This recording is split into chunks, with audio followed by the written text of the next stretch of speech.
Saudara-saudari yang terkasih, kita jumpa lagi dalam Pelita Hati hari ini, Kamis 14 Juli 2022, hari biasa dalam Pekan Biasa yang ke-15.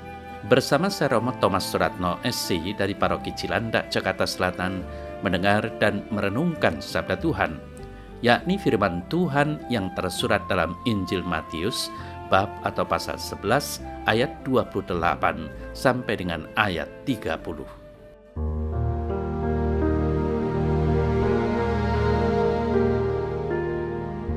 Sekali peristiwa bersabdalah Yesus, "Datanglah kepadaku kalian semua yang letih lesu dan berbeban berat. Aku akan memberikan kelegaan kepadamu. Pikulah kuk yang kupasang dan belajarlah padaku. Sebab aku ini lemah lembut dan rendah hati, maka hatimu akan mendapat ketenangan.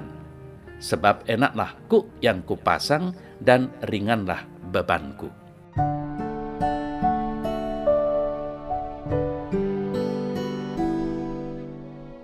Saudara-saudari yang terkasih, penginjil Matius dalam warta sabdanya yang kita renungkan ini berisikan sebuah ajakan untuk kita sekalian agar mau datang selalu pada Dia yang sanggup memberikan kedamaian dan ketenangan.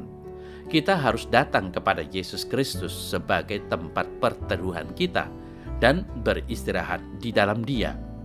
"Marilah kepadaku semua yang letih lesu," katanya. Saudara-saudari yang terkasih, ciri-ciri orang yang diundang semua yang letih lesu dan berbeban berat. Ini adalah perkataan yang sekaligus pernyataan yang tepat untuk orang yang sudah kepayahan.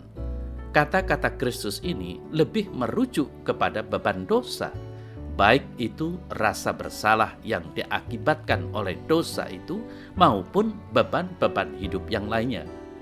Yang diundang untuk beristirahat di dalam Kristus adalah mereka, dan hanya mereka, yang merasakan dosa sebagai beban dan yang merintih karenanya, dan juga beban-beban hidup yang lainnya. Mereka yang bukan hanya yakin akan jahatnya dosa mereka sendiri, tetapi juga menyesal dalam jiwanya karena dosa-dosa itu. Saudara-saudari yang terkasih, ajakan itu sendiri, "Marilah kepadaku," menyatakan kebesaran Kristus yang sudah ditunjukkan kepada kita dengan mulia sebagai Tuhan atas semua, dapat membuat kita takut akan Dia. Tetapi lihatlah di sini bagaimana Dia mengulurkan tangan supaya kita dapat menyentuh dan merasakan ketenangan. "Marilah dan taruhlah beban berat yang kau pikul itu di atasnya."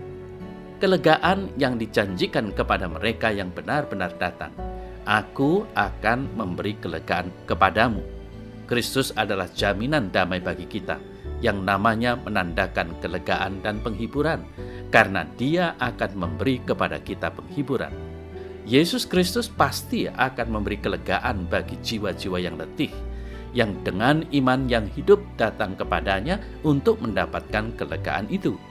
Ia akan memberi kelegaan atas ketakutan yang ditimbulkan oleh dosa dalam hati nurani yang damai teguh, kelegaan dari kuasa dosa, dan jiwa yang teratur dan yang memerintah dirinya sendiri, kelegaan di dalam Allah dan kepuasan jiwa di dalam kasih-Nya.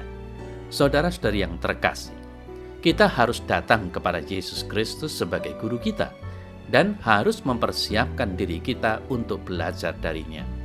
Kristus telah mendirikan sebuah sekolah yang luar biasa, dapat dikatakan demikian, dan telah mengundang kita untuk menjadi murid-muridnya.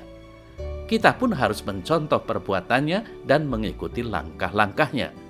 Sebagian orang memakai perkataan "karena aku lemah lembut dan rendah hati" sebagai pelajaran khusus yang harus kita pelajari dari teladan Kristus.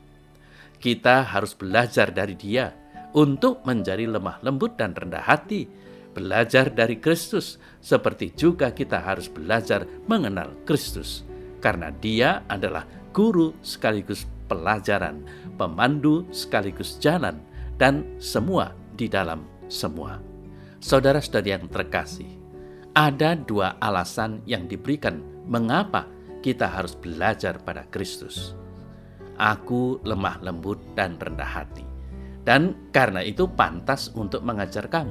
Pertama, ia lemah lembut dan mempunyai belas kasihan kepada orang yang tidak tahu, sementara orang lain akan lekas dibuat marah oleh orang-orang semacam itu. Banyak guru yang mempunyai kemampuan, namun mempunyai sifat pemarah dan terburu-buru. Dan guru-guru seperti ini akan mudah mematahkan semangat orang yang lamban dalam berpikir. Tetapi Kristus tahu bagaimana bersabar menghadapi orang-orang seperti itu dan bagaimana membuka pengertian mereka. Sikapnya terhadap ke-12 muridnya merupakan contoh untuk hal ini. Ia lembut dan sabar terhadap mereka, dan ia memanfaatkan apa yang terbaik dari mereka. Meskipun mereka kurang perhatian dan cepat lupa, ia tidak bertindak berlebihan dalam menunjukkan kebodohan mereka. Lalu yang kedua, ia rendah hati. Ia merendahkan dirinya untuk mengajar sarjana-sarjana yang miskin, untuk mengajar para pemula. Ia memilih murid-muridnya bukan dari istana, bukan juga dari sekolah, melainkan dari pinggir pantai.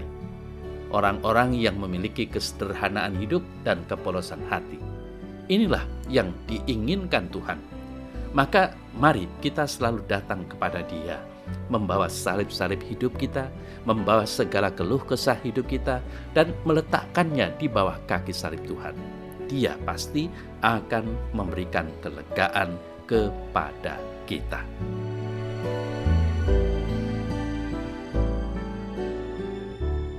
Dalam nama Bapa dan Putra dan Roh Kudus. Amin.